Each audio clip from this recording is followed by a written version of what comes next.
Mari belajar dari Italia. Apa yang sebenarnya terjadi di Italia? Apa yang bisa kita jadikan contoh agar tidak terjadi di Indonesia?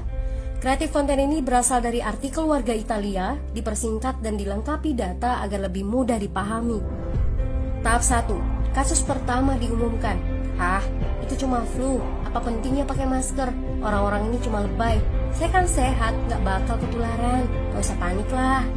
Tahap 2. Jumlah positif COVID-19 mulai naik signifikan.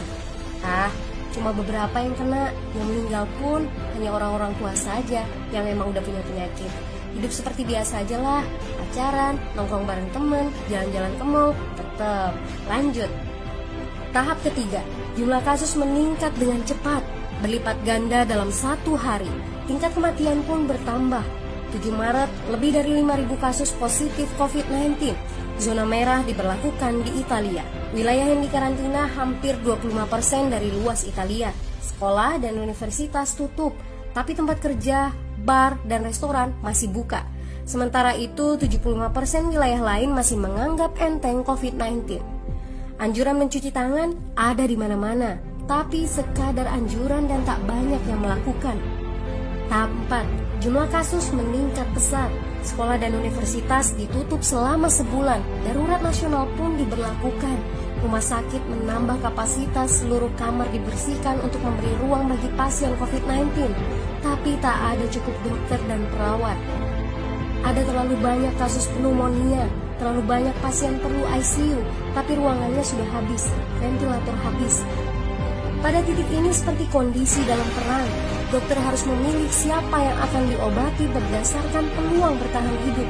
Itu berarti pasien lanjut usia dan punya penyakit bawaan seperti hipertensi, diabetes, stroke tidak masuk prioritas karena tidak ada lagi ruang. Sistem layanan kesehatan seketika runtuh. Tahap 5. 9 Maret mencapai lebih dari 9.000 kasus. Seluruh kota Italia lockdown. Orang-orang bisa pergi hanya untuk keperluan darurat dan dalam pengawasan ketat. Semua bisnis masih dibuka karena jika tidak, ekonomi akan runtuh. Itu kebijakan pemerintah.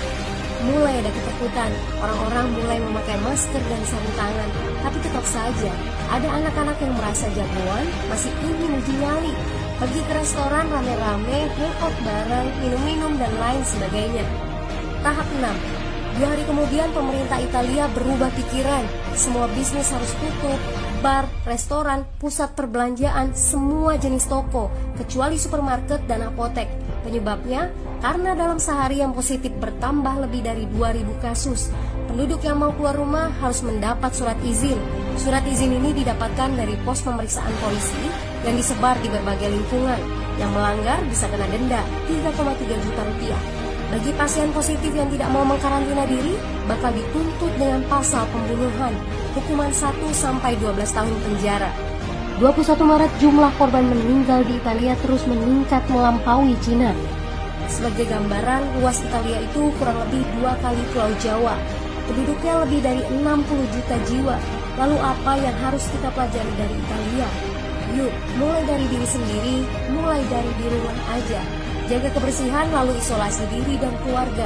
Tidak keluar rumah kecuali sangat penting. Ini saatnya memulai solidaritas.